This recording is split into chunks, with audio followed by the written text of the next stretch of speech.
La primera en llegar, la última en irme. Eso se había convertido en mi identidad a lo largo de los años en Mason Tech. Yo era la mujer detrás del telón, asegurándome de que todo funcionara mientras los demás aún tomaban su café con leche matutino o recogían sus cosas a las 5 en punto. No me importaba el trabajo. En realidad, no. Pero me importaba ser invisible. Mi nombre nunca aparecía en los comunicados de prensa, a pesar de que yo había diseñado el sistema desde cero. Los clientes elogiaban el producto Mason Tech, como si el propio Ryan Mason lo hubiera construido línea a línea en la oscuridad. Pero era yo, las noches en vela depurando errores, los fines de semana reescribiendo el código descuidado que los desarrolladores junior habían hecho a toda prisa bajo presión. Mi cargo era ingeniera de software senior, pero hacía mucho más que escribir código. Era mentora de los nuevos empleados, calmaba a los clientes enfadados, reescribía las diapositivas de PowerPoint minutos antes de las llamadas importantes con los inversores e incluso compraba aperitivos para la sala de descanso cuando nadie más se acordaba. Nunca me lo pidieron, pero la oficina se habría venido abajo si no lo hubiera hecho. A los hombres del equipo les gustaba tratarme como a la madre de la oficina. Saludos corteses, agradecimientos ocasionales, pero nunca el respeto que se tenían entre ellos. Si hablaba en las reuniones, me interrumpían. Si ofrecía una solución, veía cómo alguien la repetía 5 minutos después como si fuera idea suya. Ryan se reía, les daba palmadas en la espalda y elogiaba su proezas. Ryan Mason, mi jefe, mi decepción. Era encantador, como algunos hombres aprenden a ser. Pelo engominado, dientes demasiado blancos y la humildad falsa justa para engañar a los de fuera. Para el público, era el fundador genio. Para mí, era el hombre que una vez me preguntó cuánto tiempo tardaría en embellecer el código, como si estuviera aplicándome maquillaje en lugar de optimizar la infraestructura. Llevaba con él desde el primer día, cuando su APIs no era más que una idea y una página web que apenas se cargaba. Entonces creía en su visión, en su promesa de crear algo limpio, útil y bueno. Ayudé a hacer realidad esa visión, pero a medida que la empresa crecía, también lo hacía su ego. En algún momento, me convertí en una mano más para él. No era una mente, no era una compañera. Últimamente, ni siquiera fingía preocuparse por la justicia. Los ascensos eran para los hombres con los que jugaba al golf. Las bonificaciones se repartían discretamente entre sus favoritos. No había tenido un aumento de sueldo en 3 años, a pesar de que ahora gestionaba 3 proyectos y supervisaba la parte técnica de la mayor demostración de producto de la historia de nuestra empresa. Esa demostración se acercaba rápidamente, solo faltaban unos días. Era la que podía decidir nuestro futuro ante los inversores, y cada uno de los aspectos técnicos dependía de mí. Ninguno de ellos lo admitía en voz alta, pero lo sabían. Ryan incluido. Por eso, a pesar de todo, seguía adelante. Sin embargo, últimamente había cambiado algo en su tono. Una cierta distancia, un desinterés por mis novedades, demasiadas reuniones a las que ya no me invitaban. Una vez le oí susurrar al jefe de RR. HH, fuera de la sala de servidores. Se callaron cuando pasé por delante, pero no dije nada. Seguí trabajando, seguí sonriendo, seguí perfeccionando el sistema por si acaso. Porque, en el fondo, yo también había empezado a prepararme para algo. El ambiente en la oficina había cambiado. Era sutil, como un cambio en la presión del aire antes de una tormenta. Y yo no era el único que lo notaba, pero era el único al que parecía importarle. Durante el último mes, Ryan había empezado a traer a una serie de nuevas becarias, chicas jóvenes recién salidas de la universidad, con unas cualificaciones mínimas y aún menos experiencia. En su mayoría eran simpáticas, pero estaban perdidas. Intenté ayudarles en lo que pude, respondiendo a sus preguntas, corrigiendo su código, guiándolas en tareas para las que claramente no estaban preparadas, pero era agotador. Yo no era jefe de equipo, ni siquiera me pagaban por supervisar, y, sin embargo, de alguna manera, se convirtió en mi responsabilidad. Están aquí para aprender, había dicho Ryan con un encogimiento de hombros cuando le mencioné la evidente tensión que esto suponía para el resto de nosotros. Están aquí para decorar, pensé, pero no lo dije. Se agrupaban cerca de la oficina de Ryan, siempre bien vestidos, siempre deseosos de causar buena impresión. Lo veía inclinarse demasiado hacia ellos durante las conversaciones, reírse un poco demasiado fuerte de sus chistes torpes y programar almuerzos de tutoría que no incluían ninguna tutoría real. Una mañana, encontré a una de las becarias intentando acceder a nuestra base de datos de producción con credenciales de administrador que claramente no entendía. Cuando la detuve y le pregunté quién le había dado permiso, me dijo que Ryan le había dicho que era libre de curiosear. Se me revolvió el estómago. No eran solo los becarios. Había algo más en la actitud de Ryan. Se había vuelto más frío conmigo, apenas reconocía mis actualizaciones y se mostraba impaciente cuando le planteaba cuestiones técnicas importantes. Cancelaba las reuniones individuales sin explicación y empezó a pedirle a uno de los desarrolladores más nuevos, Brent, que podcaste las llamadas del equipo, a pesar de que el conocimiento de Brent sobre nuestro sistema era, en el mejor de los casos, superficial. Pero aún así, seguía haciendo mi trabajo. La presentación a los inversores estaba a solo unos días y todo dependía de ella. El código tenía que funcionar a la perfección. La arquitectura del sistema tenía que soportar un alto tráfico. La demostración en directo tenía que ser segura, elegante y hermética. Yo era el único que conocía todas sus partes móviles. Yo lo había construido, lo había mantenido, lo había protegido. Todas las tardes de esa semana me quedé hasta tarde en la sala de servidores. Comprobé 3 veces los scripts de implementación, creé secuencias de respaldo, ejecuté medidas de seguridad. No iba a permitir que los inversores vieran ni un solo fallo, no después de todo lo que había invertido en ello. Pero, incluso mientras trabajaba, no podía quitarme de la cabeza la sensación de que algo estaba a punto de cambiar. Era como si estuviera trabajando en una casa cuyas llaves estaban pasando silenciosamente a manos de otra persona. El jueves por la noche, oí a Ryan reírse en su oficina con el jefe de RR, IH, y uno de los miembros del consejo de administración. La puerta estaba entreabierta lo suficiente como para oír fragmentos. Lleva demasiado tiempo aquí. La gente así deja de ser flexible. ¿No armará un escándalo? Es demasiado profesional. Se lo tragará y se irá. Me quedé paralizado en el pasillo. Por un momento me pregunté si estarían hablando de otra persona, pero sabía que no era así. Volví a mi escritorio. Mis manos se movían por el teclado como si estuvieran en piloto automático. Abrí el backend del sistema, donde se almacenaban todos los datos de las presentaciones, y abrí un archivo diferente, uno que no había tocado en meses. El que contenía unas líneas de código sencillas y discretas que podían cambiarlo todo si se activaban. No hice nada todavía. Solo lo miré. No era tonto. No era imprudente, pero estaba preparado. El lunes siguiente, Ryan finalmente reapareció en la sala de desarrollo. Era raro que se aventurara en la parte técnica de la oficina, ya que prefería las salas de conferencias con paredes de cristal y las reuniones acogedoras con los inversores, pero esa mañana entró como un hombre que revisa sus propiedades. Yo estaba en mi escritorio habitual, en la esquina, con los auriculares puestos y el código para el entorno de demostración abierto delante de mí. Acababa de completar la seguridad final para el flujo de la presentación y mi lista de tareas para la semana estaba casi terminada.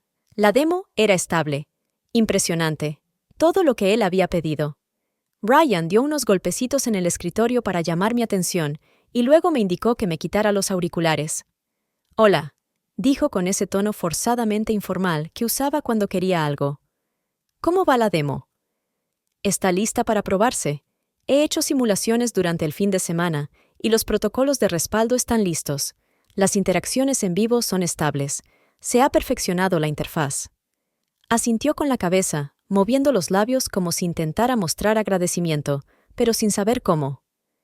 «Bien, los inversores llegan en 2 días. Solo asegúrate de que todo esté impecable. No entres en detalles técnicos si alguien pregunta. Sé sencillo». Hice una pausa. «No voy a hablar en la presentación». Desvió la mirada durante medio segundo. «Claro, por supuesto. Brent se encargará de la presentación». «Por supuesto». Brent. El chico dorado con una sonrisa de confianza y solo la mitad de la experiencia necesaria para el trabajo. Brian había decidido hacía semanas que él sería la nueva Ozymandias del Departamento de Tecnología. Yo solo era el motor detrás del telón, invisible, reemplazable. Aún así, asentí. Entendido. Me miró fijamente durante un momento más. Noté que quería decir algo más. Apretó la mandíbula y luego la relajó. Se dio la vuelta y se marchó. El martes por la tarde supe que algo pasaba. El departamento de RRR. HHE había estado inusualmente ocupado todo el día. Vi reuniones a puerta cerrada. Noté miradas en mi dirección que se detenían en cuanto levantaba la vista. Hacia las 4:30 recibí un correo electrónico de RR, con el asunto: solicitud de reunión, hoy a las 5 p.m. Sin detalles, sin agenda, solo una fría invitación al calendario en mi bandeja de entrada. Lo sabía. Respiré hondo, guardé mis archivos, cerré las pestañas y me dirigí a la sala de conferencias. Brian ya estaba allí, sentado junto a la directora de RR. Una mujer con la que había hablado quizá 3 veces en 10 años. Ninguno de los dos parecía especialmente cómodo. No me senté. Me quedé de pie, esperando. Brian carraspeó. Iremos al grano. La empresa se está reestructurando. Hemos tenido que tomar algunas decisiones difíciles con respecto a los puestos a largo plazo y la dirección de los departamentos. Con efecto inmediato, su puesto queda rescindido. Estaba ensayado. Cada palabra. Lo miré fijamente. No dije nada. Solo lo observé retorcerse en su elegante silla, tratando de evitar mi mirada. Agradecemos tus años de servicio, añadió el director de RR. Recibirás una indemnización por despido. Aquí tienes los documentos, si quieres revisarlos. Sin previo aviso, sin agradecimiento, sin reconocimiento por el trabajo que había hecho, las horas que había dedicado, la vida que había entregado a este lugar. Asentí con la cabeza. Entendido. Brian se movió en su asiento.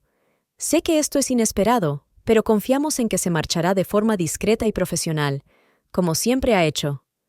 Lo miré con calma. Por supuesto. Cogí el portátil de la empresa, lo dejé con cuidado sobre la mesa y lo deslicé hacia él. Todo está ahí. La demo, el backend, todo funciona. Él asintió, aliviado. Gracias. Eso es... Gracias. Entonces sonreí. Solo un poco. El tipo de sonrisa que inquieta a hombres como Ryan. Espero que los inversores disfruten de la presentación, dije, y luego me volví hacia la responsable de RR. ¿Me van a acompañar fuera? Ella dudó. Sí, solo por precaución. Asentí de nuevo, educada como siempre. Vamos, entonces. El trayecto por la oficina fue silencioso. Nadie levantó la vista. Nadie dijo una palabra. Fuera, las puertas de cristal del ascensor se abrieron. Entré. Las puertas se cerraron. 10 minutos. Ese era el tiempo que tardaría el sistema en detectar la entrega del dispositivo, y entonces se activaría el código. El ascensor zumbaba mientras descendía. Me quedé allí, mirando cómo parpadeaban los números de los pisos, con la cara tranquila, pero con el corazón latiendo como un animal enjaulado. No por miedo. Por expectación. Salí a la calle, me abrigué más con el abrigo y caminé unas cuantas manzanas antes de detenerme en una cafetería tranquila en la esquina. Pedí un café y me senté junto a la ventana. Dejé el teléfono boca abajo sobre la mesa. No lo toqué. Todavía no. En algún lugar, 5 pisos más arriba, el código se estaba activando. 10 minutos. Eso era todo lo que necesitaba. Un simple detonante. Mi inicio de sesión de administrador revocado y el portátil conectado al servidor con un usuario diferente. Brian no tenía ni idea de que había creado esa línea de lógica para que actuara como una especie de amarre digital. Si se rompía, se activaría una cadena oculta en lo más profundo de la infraestructura. En aquel entonces, no planeaba vengarme, solo protegía mi trabajo. La forma en que trataba a la gente, la forma en que tomaba decisiones a puerta cerrada, me ponía nervioso. Así que escribí el código de contingencia durante un fin de semana largo, sin intención de utilizarlo nunca. Pero hoy, por fin cumpliría su propósito. A las 5:47 p.m. en punto, las luces de la cafetería parpadearon. Una coincidencia, por supuesto, pero me hizo sonreír. Di la vuelta al teléfono. La primera alerta llegó segundos después. Alerta del sistema. Fallo en la comprobación de integridad. Activos internos bloqueados. Luego otra. Demo Server 1. Se ha detectado un bucle de autorización de credenciales. A continuación, un mensaje de texto de Owen, uno de los ingenieros junior que aún me respetaba. Hola, algo va mal en el backend. El sistema no reconoce el inicio de sesión de Brent y ahora no podemos acceder a los scripts de demostración. ¿Has hecho alguna actualización antes de irte? Escribí una respuesta tranquila. No, ninguna actualización. Quizá deberías preguntarle a Ryan. Di un sorbo a mi café y miré por la ventana. En Mason Tech podía imaginar el pánico. Brent estaría sentado en mi escritorio, intentando ejecutar un tutorial en un sistema que apenas entendía. Los scripts de demostración seguirían fallando, cada uno con un error de acceso en rojo. Ryan estaría dando órdenes a gritos, pero nadie sabría qué arreglar, porque solo yo conocía la estructura, los sistemas de seguridad y las interdependencias, y yo no había saboteado nada. En realidad, no. No había borrado datos. No había corrompido el código. Simplemente había cerrado la puerta con llave, y solo yo tenía la llave. Mi teléfono volvió a vibrar. Otro mensaje. Este era de Ryan. ¿Qué demonios está pasando? Llámame. Ahora. Lo ignoré. No quería perjudicar a la empresa, ni a los desarrolladores, ni a los becarios que rebuscaban en carpetas que no entendían. Pero Ryan había tomado una decisión. Quería borrarme de la empresa como si fuera un error que había que ocultar. Que él les explicara a los inversores por qué toda la arquitectura se había quedado en silencio horas antes de la presentación más importante de la historia de la empresa. Que les explicara por qué su nuevo equipo no podía deshacer ni una sola línea de mi trabajo. Apareció un último mensaje, breve y desesperado. Si lo haces por rencor, aún estás a tiempo de arreglarlo. Podemos hablar. Yo lo arreglaré. ¿Hablar? ¿Ahora quería hablar? 10 años. 10 años siendo el pegamento silencioso que mantenía todo unido. 10 años de noches en vela, migrañas, trabajando a pesar del dolor, de la enfermedad, pasando las vacaciones solo para cumplir con sus plazos. Podría haber hablado conmigo entonces, pero esperó hasta que me fui. Dejé el teléfono, tomé otro sorbo y dejé que el silencio se instalara. Aún no había terminado. Esa noche no fui directamente a casa. Caminé por la ciudad en silencio, dejando que el ruido de las calles ahogara la tormenta en mi cabeza. No era satisfacción lo que sentía, era algo más frío. Una extraña quietud. Como si la parte de mí que se había esforzado tanto durante años, finalmente se hubiera callado. Por la mañana, esperaba que el sistema se hubiera colgado por completo. Pero no fue así. Eso era lo brillante. El código no destruyó nada. Simplemente impedía el acceso a los sistemas relacionados con la presentación. Todo lo demás, el correo electrónico, los calendarios, incluso las nóminas, estaba intacto. La plataforma de demostración, sellada. A las 8:13 de la mañana, Owen me llamó. Dudé, pero al final descolgué. «Hola», dijo en voz baja, casi nervioso. «No quiero meterme en nada, pero...» «¿Estás bien?» Esa pregunta me pilló más desprevenido de lo que esperaba. «Estoy bien», respondí. «¿Por qué?» suspiró. «Porque este lugar es un desastre. Ryan está perdiendo el control. Anoche no les dijo nada a los inversores. Estaba seguro de que Brent podría trust. Brent se quedó allí sentado, sudando. Sonreí para mis adentros. ¿Y la demostración? Está en modo de solo lectura. Podemos abrir el panel de control principal, pero cualquier acción provoca un bloqueo instantáneo. Los archivos están ahí, pero nadie puede hacer nada con ellos. Ryan intentó contratar a un técnico autónomo anoche, pero no sirvió de nada. Está entrando en pánico. Es normal. Owen hizo una pausa. Mira, sé que tú no has hecho nada para estropear el sistema. Solo has creado algo demasiado complejo para que nadie más lo entienda. No me debes ninguna explicación. Solo quería decirte que lo entiendo. Vi cómo te trató. Sus palabras me impactaron.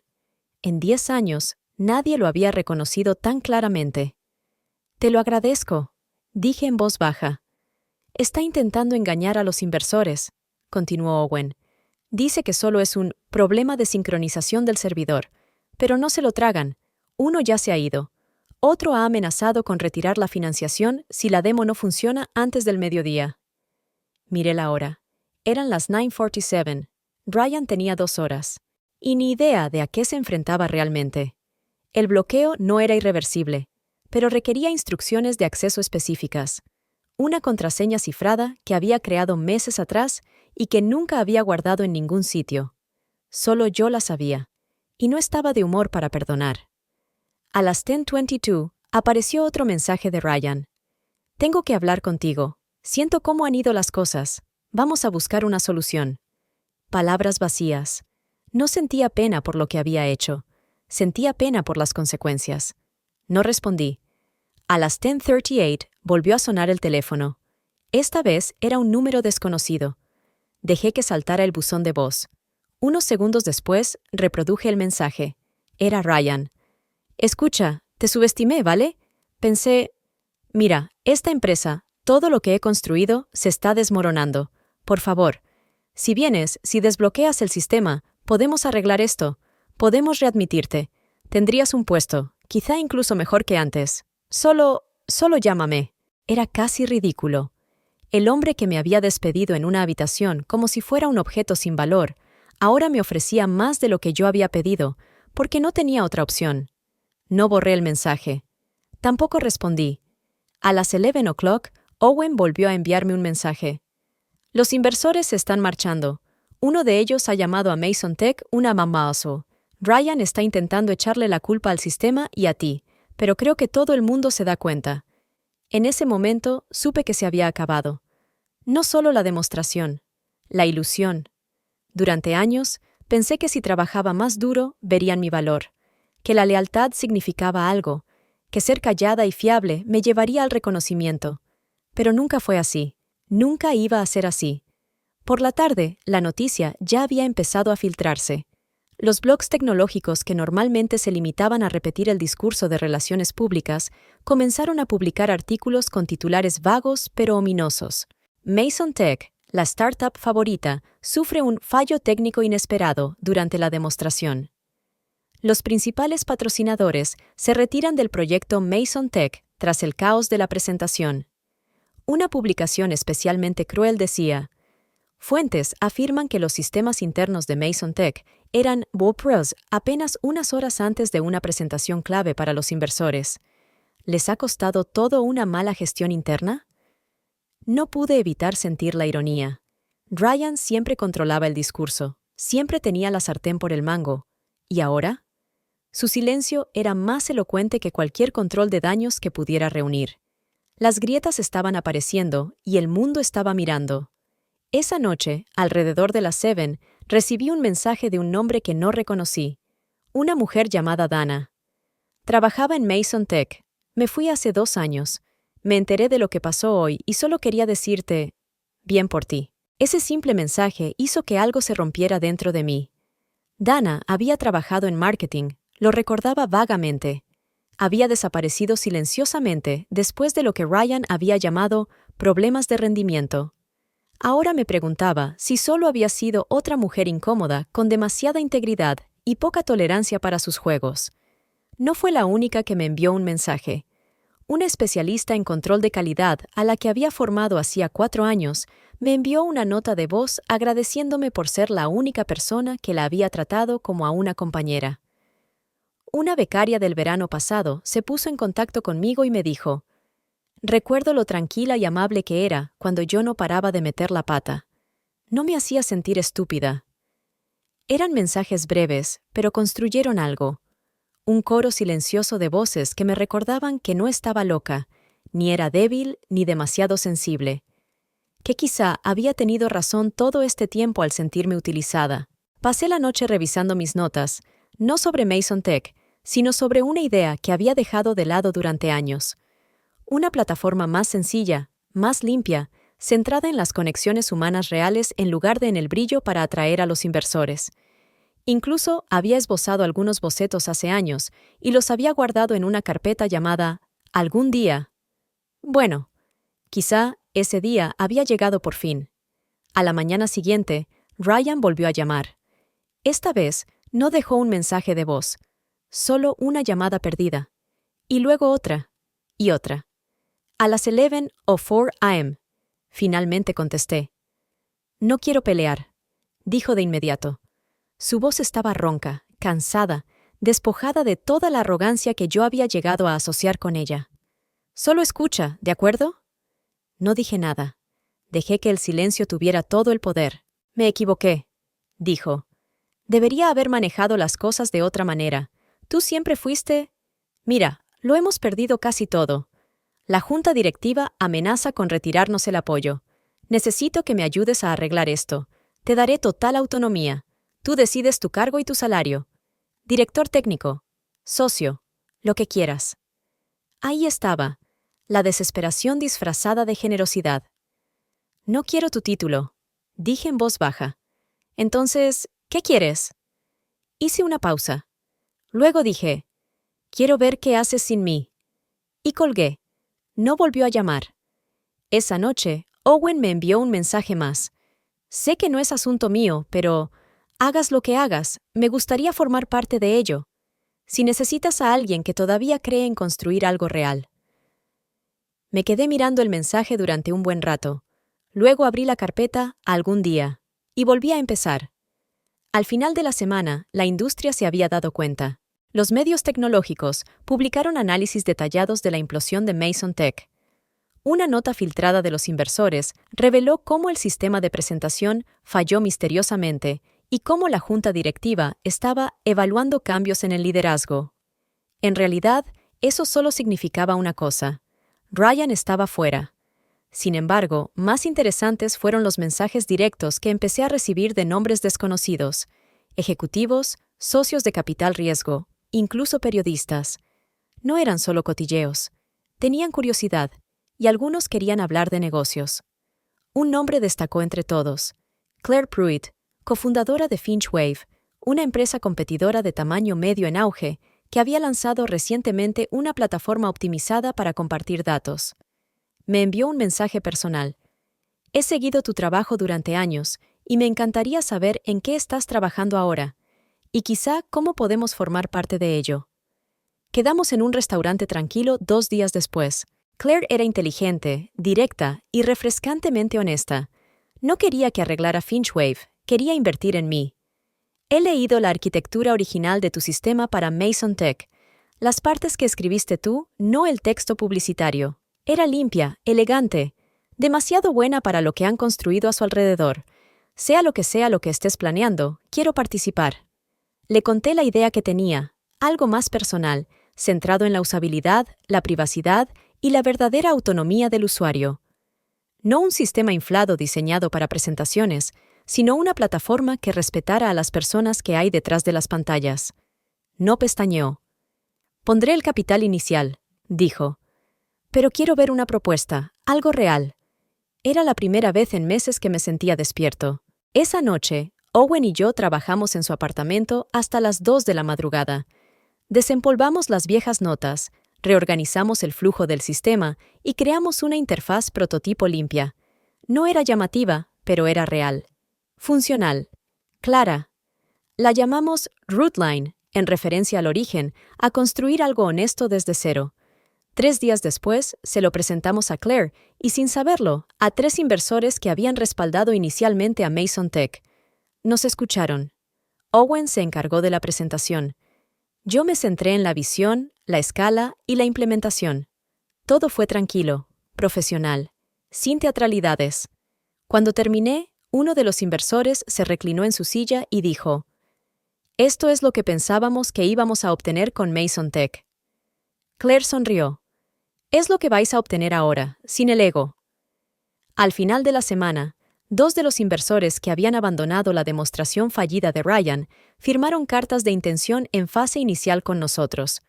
Y así, la misma sala que una vez me había rechazado se convirtió en el lugar donde me erguía, no como una trabajadora silenciosa detrás del éxito de otra persona, sino como la mujer al frente de la sala, hablando con claridad y siendo escuchada.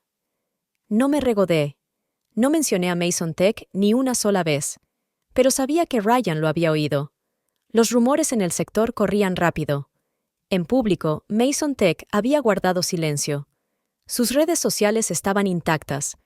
Su página web seguía incluyendo a Brent como ingeniero jefe, pero yo sabía la verdad que se escondía detrás de los títulos.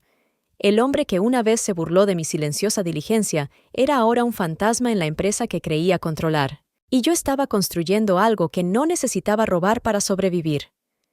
El desarrollo de Rootline avanzó rápidamente, demasiado rápido a veces.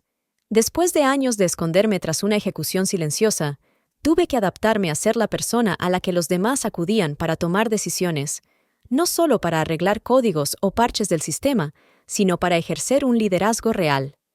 Al principio, explicaba todo en exceso, dudaba de mí mismo y volvía a caer en el viejo hábito de disculparme antes de hacer una sugerencia. Pero Owen no me dejó retroceder. «No tienes que justificar en exceso lo que ya sabes», me dijo una noche mientras revisábamos la lógica de incorporación de usuarios. «Tú me enseñaste la mitad de esto. No te disculpes por crear algo más inteligente». No había adulación en su voz, solo honestidad tranquila. Eso fue lo que me hizo entenderlo. Hacía años que nadie del mundo de la tecnología me había hecho sentir competente, sin intentar competir conmigo ni controlarme. Owen y yo desarrollamos rápidamente un ritmo complementario, sin depender el uno del otro.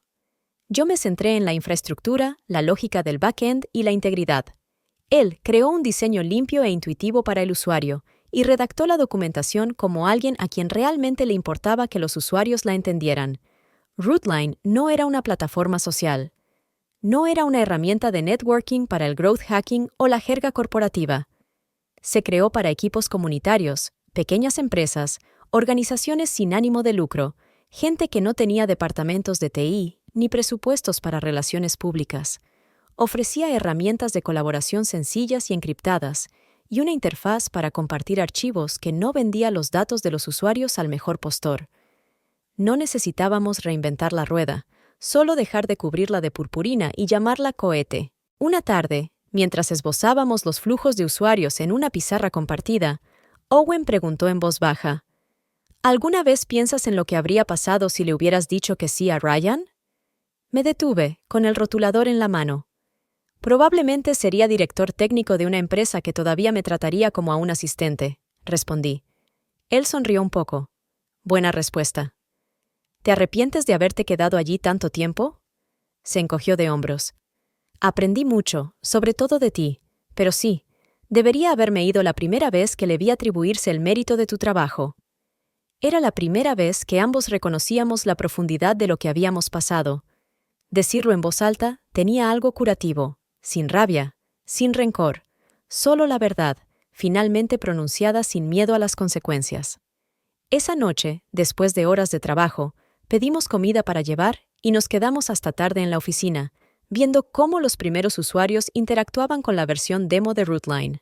Una pequeña organización sin ánimo de lucro de Portland la utilizó para organizar una recaudación de fondos digital en menos de 2 horas desde su registro. Una biblioteca comunitaria de Michigan subió un boletín informativo utilizando nuestra herramienta de formato y dejó un comentario. «Llevamos años buscando algo así». No fue una gran acogida, pero era real, y era nuestra. Cuando se leyeron los últimos mensajes y se escribió la última línea de código de la noche, Owen se quedó en la puerta. «¿Sabes?», dijo en voz baja, «si alguna vez quieres crear algo más que software juntos». No terminó la frase. No hacía falta. Yo no respondí. Todavía no. Mi corazón aún estaba entre el agotamiento y la recuperación, pero tampoco cerré la puerta. «Empecemos por construir esto», dije, señalando con la cabeza la pantalla donde el nombre de Rootline parpadeaba con una confianza limpia y tranquila. «Me parece justo», respondió, y sonrió con una sonrisa que no me pedía nada, pero lo decía todo. 3 meses después, Rootline seguía siendo pequeña, pero era estable. Limpia. Real. La semana anterior habíamos registrado a nuestra 100ª organización. Una red de ayuda mutua de la zona rural de Pensilvania se había puesto en contacto con nosotros para agradecernos que hubiéramos creado algo que no trata a las personas como datos. Eso significaba más para mí que cualquier premio o contrato llamativo. Owen y yo habíamos entrado en un ritmo que no necesitaba definiciones. Trabajábamos duro, discutíamos sobre los márgenes de diseño, cenábamos tarde en la misma oficina en la que habíamos diseñado el primer prototipo. Ahora había calidez allí, un entendimiento silencioso. Y tal vez, solo tal vez, algo más, pero ninguno de los dos nos precipitábamos. Habíamos construido esto sobre la confianza. No había necesidad de apresurar nada más. Un lunes por la mañana, abrí mi bandeja de entrada y encontré un artículo reenviado por Claire con el asunto. Quizá te interese ver esto. Hice clic en el enlace. Mason Tech se enfrenta a un nuevo conflicto interno tras la dimisión de un ingeniero senior, que alega una cultura hostil y la mala conducta del director ejecutivo. Me quedé paralizada. El artículo describía una historia familiar. Un nuevo ingeniero, esta vez un hombre, había dimitido tras expresar su preocupación por el robo intelectual y la manipulación dentro del equipo. Al parecer, el director general temporal que había sustituido a Ryan no había durado mucho. La junta directiva había vuelto a reorganizar el equipo, desesperada por conservar la poca reputación que le quedaba a la empresa. Estaban en apuros. Lo que me impactó no fue la satisfacción, sino la claridad. No había sido culpa mía. No había sido mi edad, ni mi tono, ni mi supuesta incapacidad para adaptarme a la cultura. Había sido la cultura en sí misma. Podía desde dentro, devorando a cualquiera que no encajara en un estrecho molde de obediencia y silencio. La narrativa que tanto había temido, quizás no era suficiente, había muerto por fin. Owen miró por encima de mi hombro hacia la pantalla. ¿Estás bien?, me preguntó. Asentí. Sí, de verdad. Porque por primera vez lo veía desde fuera. Toda la maquinaria a la que una vez me había aferrado, desesperada por encontrar un lugar en ella, se estaba desmoronando por sí sola. Sin sabotajes, sin escándalos, solo un mal liderazgo que se repetía hasta que no quedaba nadie a quien culpar. Cerré la pestaña. Tengo que volver a la actualización de la API, dije con una pequeña sonrisa. El grupo educativo de Vermont quiere un nuevo módulo antes de la semana que viene. De acuerdo, dijo Owen. Luego, tras una pausa, añadió. ¿Quieres que me encargue de las notas de UX para ellos? Lo miré. Firme, amable, capaz. Me encantaría, respondí. Y eso fue todo. Sin discursos dramáticos de victoria, sin confrontación final con Ryan. Solo un escritorio limpio, un sistema que funcionaba y la tranquila alegría de haber construido algo que no había hecho daño a nadie. Todavía tenía mis archivos archivados, mi antigua tarjeta de Mason Tech, las notas adhesivas descoloridas de las largas noches que había trabajado solo, pero las guardé como recuerdos, no como heridas. Recuerdos de que había sobrevivido, de que había construido algo, de que había importado, no porque alguien me hubiera dado un título, sino porque nunca dejé de creer que podía hacerlo sin ellos. La verdadera venganza no fue el accidente, ni la demo bloqueada, ni los titulares. Fue la paz. Fue saber que me había marchado y que aún así había construido algo mejor. Y al final, eso fue más que suficiente.